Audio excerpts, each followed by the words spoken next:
Buenas and Huffady. I'm Chef Peter Duenas and you're watching The Outdoor Chef. On today's show, I got a special technique that I've developed over the years for catching lobster with rod and reel. Yes, that's right, hook and line catching lobster.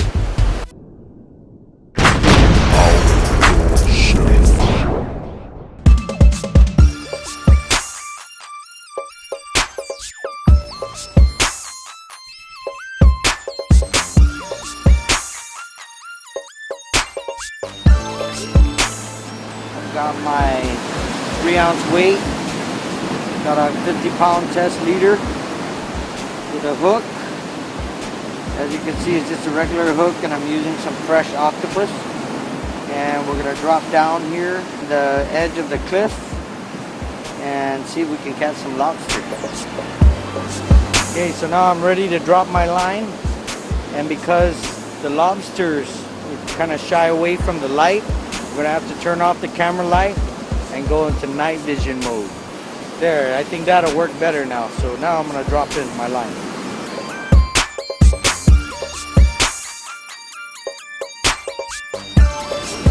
Got my line in. Got my wife Monica right next to me, my lobster fishing partner. He's actually he's an expert now fishing for lobster with rod and reel. So we had the tag team. We got to get us enough lobsters to cook up. So see if we can get 1 or 2 or 3 or 4.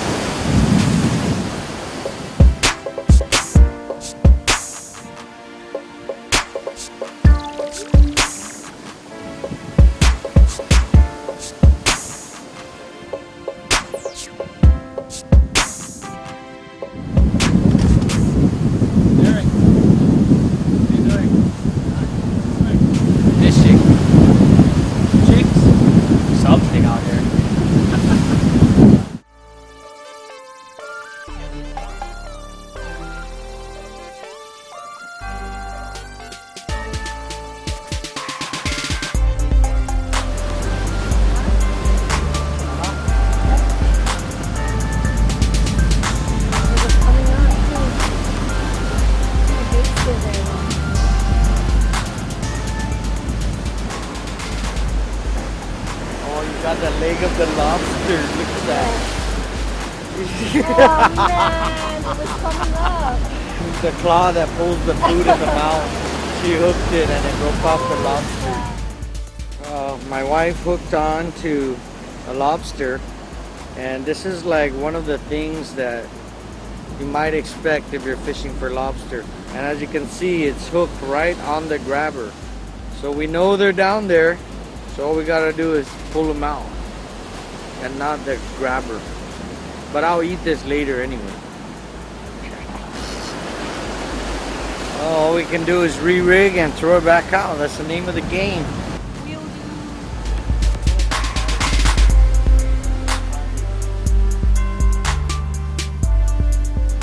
The wife's got another one. Started to come up, but it's holding on to the rocks. Just gotta let it get tired. You can kind of almost feel the lobster struggling to cling onto the rocks, and it slowly loses its grip, and that's when we reel it in. I just got to make sure it doesn't pop off. It's the only thing. Yeah. It's on there. There's definitely a lobster on this. Oh.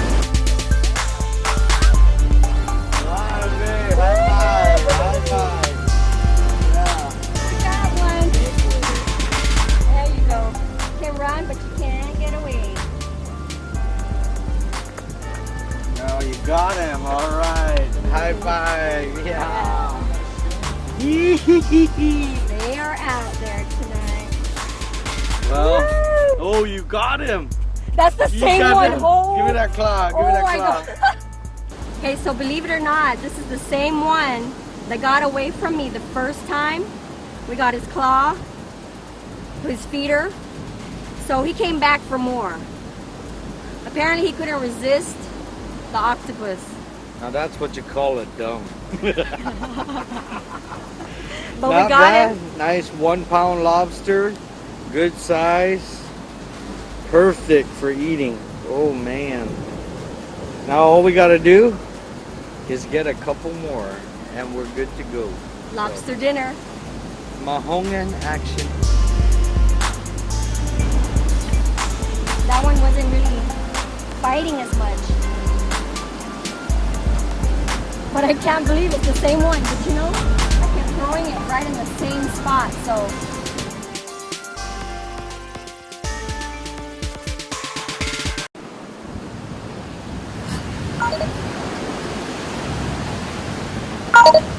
coming up.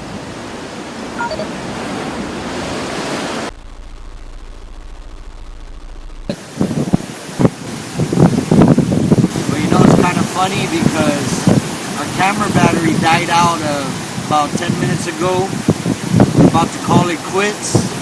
And so we're filming with an iTV Samsung Galaxy 2 phone. And should be getting some nice coverage. Last catch of the night. We got 2 nice sized lobster. We actually have a couple of lobster in the freezer from a trip that we took last week. And unfortunately the camera wasn't here, so we're gonna take these 2, and we're gonna take the other 2, and we're gonna cook us up something nice.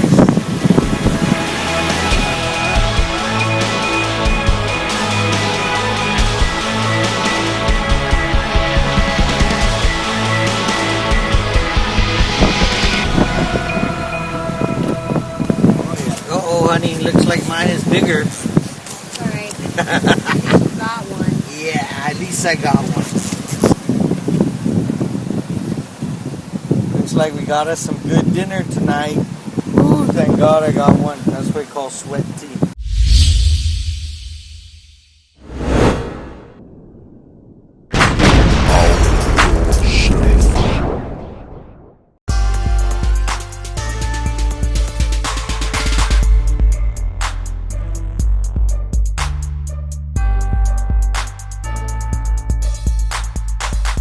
I'm here with Jarek Cruz, sous chef at Mesto Restaurant. Jarek, thank you very much for joining us last night on the trip.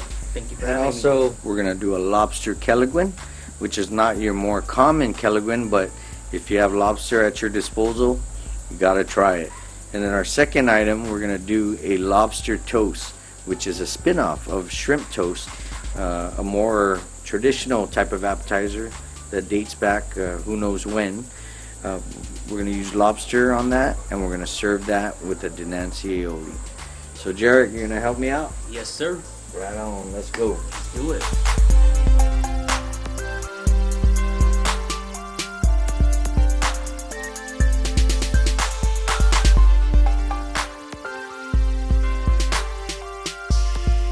Now we're going to remove the tails.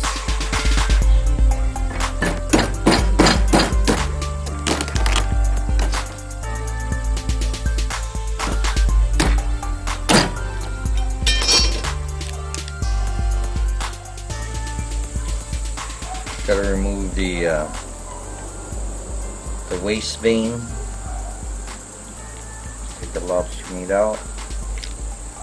Sometimes when you're cutting it, you get particles of the shell. You definitely don't want that in your kelaguen. That's going to hurt your teeth. Now we're going to slice up the lobster meat.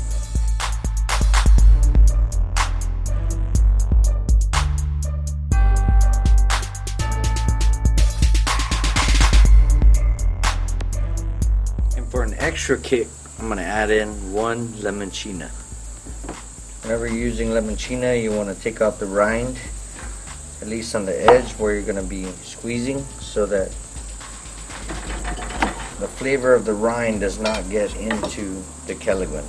Fresh lemon juice, got a little bit of calamansi juice already squeezed. We're going to add some onion, green onion, hot pepper. We're going to add some salt. And I'm going to add some limoncina in here. We're going to juice that. Mix it all up nicely. Massage it all in there. Get all the flavors evened out.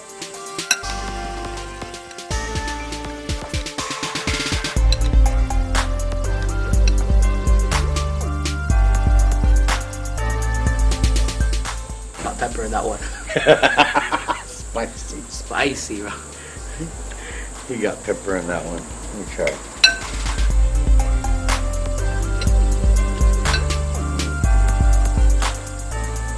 Seasoning is good.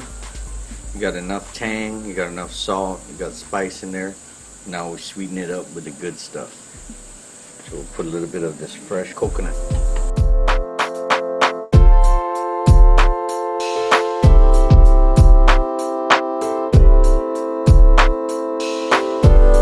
Okay, so now we're gonna put this on ice and get started on the lobster toast.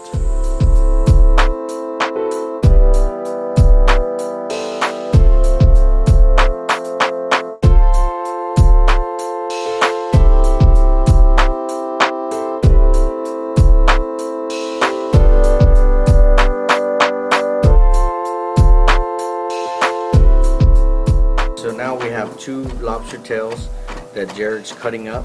And we're gonna get this into a farce or like a minced lobster meat. And we're gonna work in some onion, some scallions, and some culantro.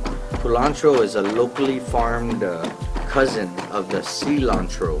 They both have the same flavor, but culantro is actually has a more intense flavors. It's stronger. So we're gonna throw some of that in there for a little bit of kick. As soon as we get our farce mixed, then we're gonna start making our toast. We're gonna make our dinanzi aioli, and we're gonna start frying up these bad boys.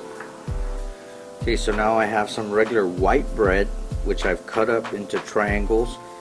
I'm gonna put some of this lobster farce onto the toast. Kinda wanna just evenly spread this. And you wanna press it firmly so the meat sticks to the toast. We have some egg wash here. We're gonna dip this in egg wash and we're gonna bread them before we fry them.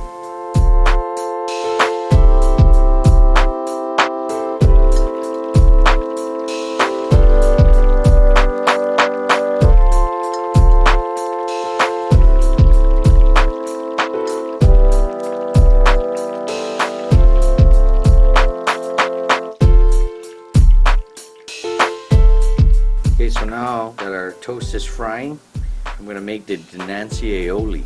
I have a little bit of Japanese mayo. I've got some good dinanzi that my brother Brian made the other day. I'm going to add that in, and we're going to add some chopped scallions, and we're just going to mix this up. Now spice is optional. So now that we're done with the dishes, we're going to plate up, and my favorite part of the show, chow time.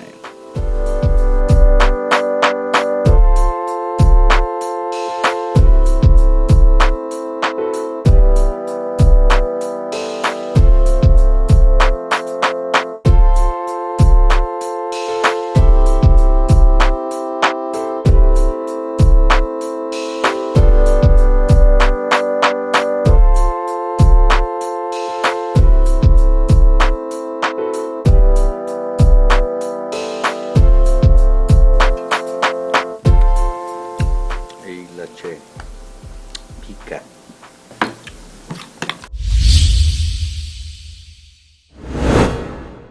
This segment was brought to you by Secure Safe Solutions, your security, fire, building controls, and integrators with 24-hour alarm service. Tissue Hardware, Haggisat Tissue.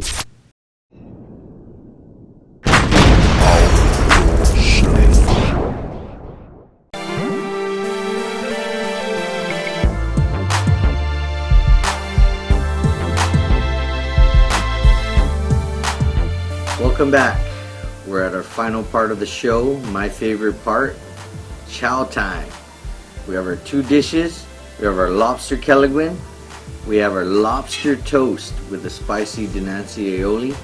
And joining us tonight is my wife Monica, who is my fishing partner and always manages to help me catch these lobsters with rod and reel. Hun, thanks for helping me. That first lobster really made the difference in the show, and towards the tail end I got mine. So we had 2, and we had a couple more from our previous trip. Jarek, who was there with us on our fishing, helped me cook. Jarek, thanks again, man.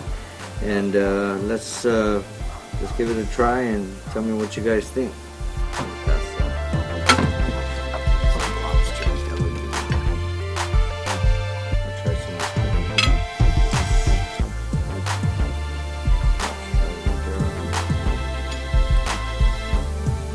I also did some fried tortillas.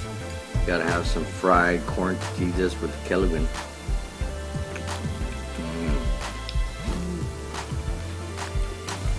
Super fresh.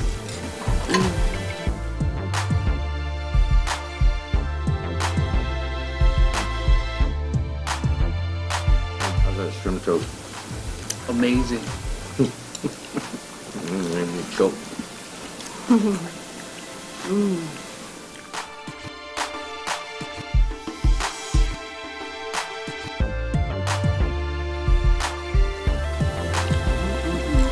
I love Kelvin sweet. Sweet Fresh Kelvin. lobster. Try it out. Pretty good. Excellent. Lobster toast, lobster Kelvin. We got to go. Thanks for watching, and we'll see you next time right here on The Outdoor Chef.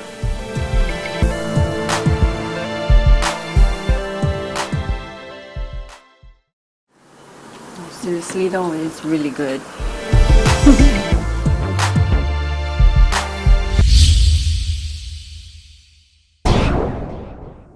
Si Juice Mossy, dyan din nala tomorrow.